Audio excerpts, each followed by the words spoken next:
Emma by Jane Austen. Chapter 5. I do not know what your opinion may be, Mrs. Weston, said Mr. Knightley, of this great intimacy between Emma and Harriet Smith, but I think it a bad thing. A bad thing? Do you really think it a bad thing? Why so? I think they will neither of them do the other any good. You surprise me. Emma must do Harriet good, and supplying her with a new object of interest, Harriet may be said to do Emma good. I have been seeing their intimacy with the greatest pleasure. How very differently we feel! Not think they will do each other any good? This will certainly be the beginning of one of our quarrels about Emma, Mr. Knightley. Perhaps you think I am come on purpose to quarrel with you, knowing Weston to be out, and that you must still fight your own battle.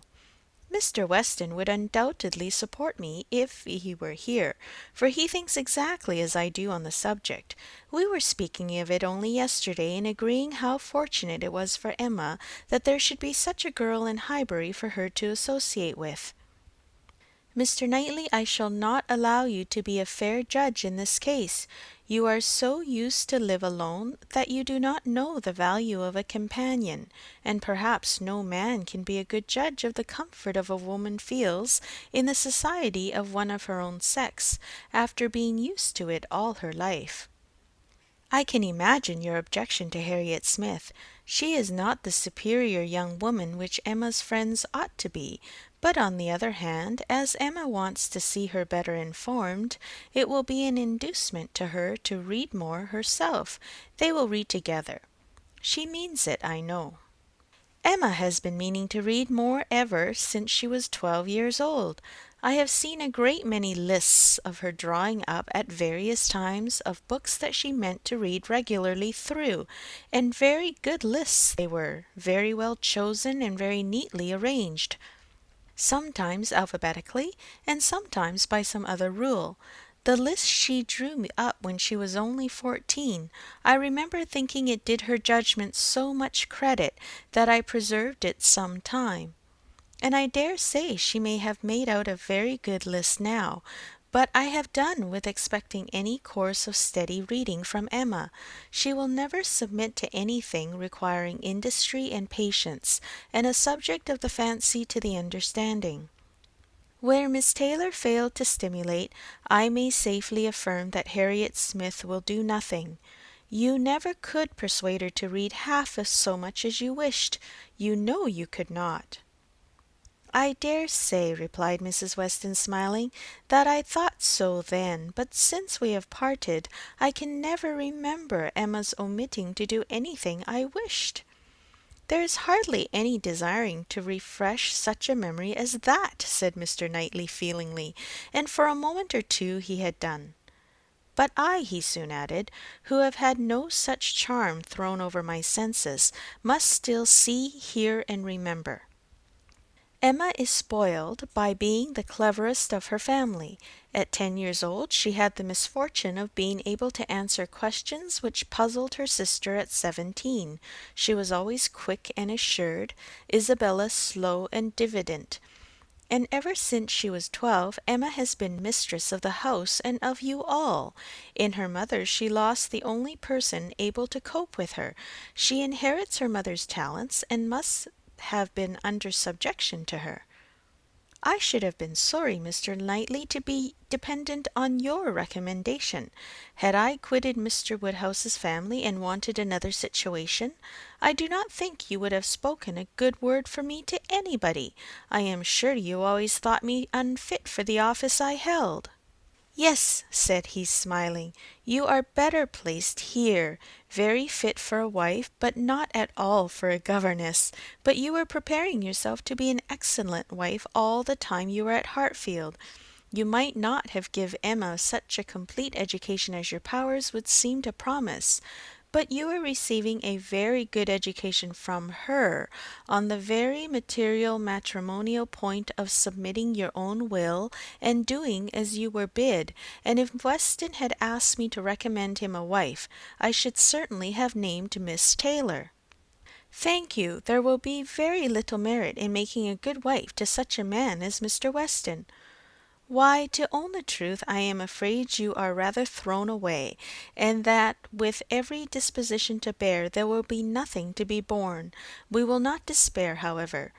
Weston may grow cross from the wantonness of comfort, or his son may plague him. I hope not that. It is not likely.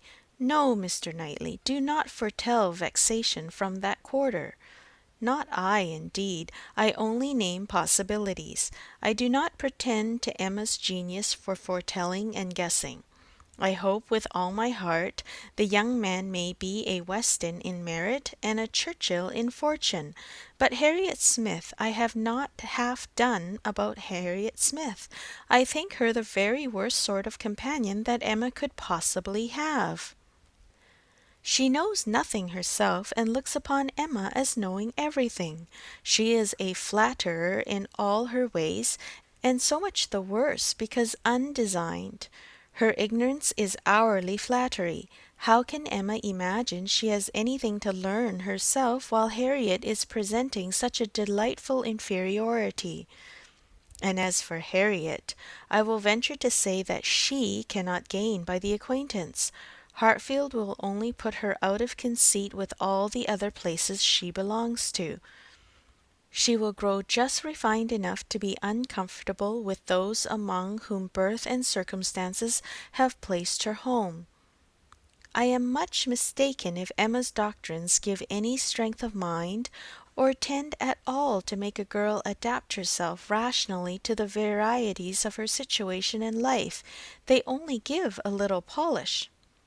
I either depend more upon Emma's good sense than you do, or am more anxious for her present comfort, for I cannot lament the acquaintance. How well she looked last night!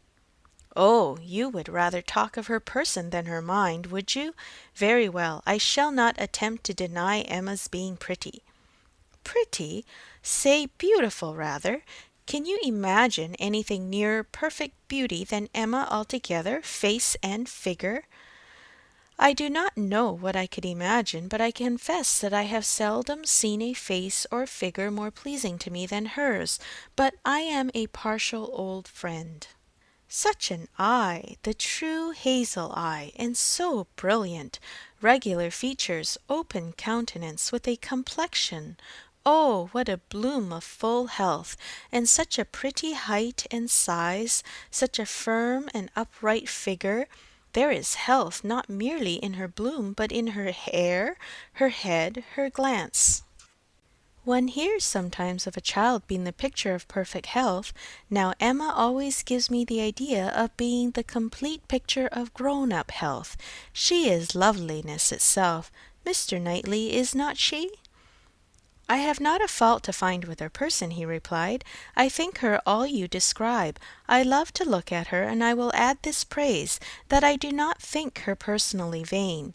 Considering how very handsome she is, she appears to be little occupied with it. Her vanity lies another way. Mrs. Weston, I am not to be talked out of my dislike of Harriet Smith, or my dread of its doing them both harm. And I, Mr. Knightley, am equally stout in my confidence of its not doing them any harm. With all dear Emma's little faults, she is an excellent creature. Where shall we see a better daughter, or a kinder sister, or a truer friend? No, no, she has qualities which may be trusted. She will never lead any one really wrong. She will make no lasting blunder. Where Emma errs once, she is in the right 100 times. Very well, I will not plague you any more. Emma shall be an angel, and I will keep my spleen to myself till Christmas brings John and Isabella. John loves Emma with a reasonable, and therefore not a blind affection, and Isabella always thinks as he does, except when he is not quite frightened enough about the children. I am sure of having their opinions with me. I know that you all love her really too well to be unjust or unkind, but excuse me, Mr. Knightley, if I take the liberty, I consider myself, you know, as having somewhat of the privilege of speech that Emma's mother might have had, the liberty of hinting that I do not think any possible good can arise from Harriet Smith's intimacy being made a matter of much discussion among you. Pray excuse me. but supposing any little inconvenience may be apprehended from the intimacy, it cannot be expected that Emma, accountable to nobody but her father, who perfectly approves the acquaintance, should put an end to it so long as it is a source of pleasure to herself. It has been so many years my province to give advice, that you cannot be surprised, Mr. Knightley, at this little remains of office. Not at all, cried he. I am very much obliged to you for it. It is very good advice, and it shall have a better fate than your advice has often found, for it shall be attended to. Mrs. John Knightley is easily alarmed, and might be made unhappy about her sister. Be satisfied, said he, I will not raise any outcry. I will keep my ill humour to myself. I have a very sincere interest in Emma. Isabella does not seem more my sister, has never excited a greater interest, perhaps hardly so great. There is an anxiety, a curiosity in what one feels for Emma. I wonder what will become of her. So do I, said Mrs. Weston gently, very much. She always declares she will never marry, which of course means just nothing at all, but I have no idea that she has yet ever seen a man she cared for. It would not be a bad thing for her to be very much in love with a proper object. I should like to see Emma in love, and in some doubt of a return. It would do her good. But there is nobody hereabouts to attach her, and she goes so seldom from home. There does indeed seem as little to tempt her to break her resolution at present, said Mrs. Weston, as can well be, and while she is so happy at Hartfield, I cannot wish her to be forming any attachment which would be creating such difficulties on poor Mr. Woodhouse's account. I do not recommend matrimony at present to Emma, though I mean no slight to the state, I assure you. Part of her meaning was to conceal some favourite thoughts of her own and Mr. Weston's on the subject, as much as possible. There were wishes at Randalls respecting Emma's destiny, but it was not desirable to have them suspected, and the quiet transition which Mr. Knightley soon afterwards made to "What does Weston think of the weather? Shall we have rain?" convinced her that he had nothing more to say or surmise about Hartfield. End of chapter 5.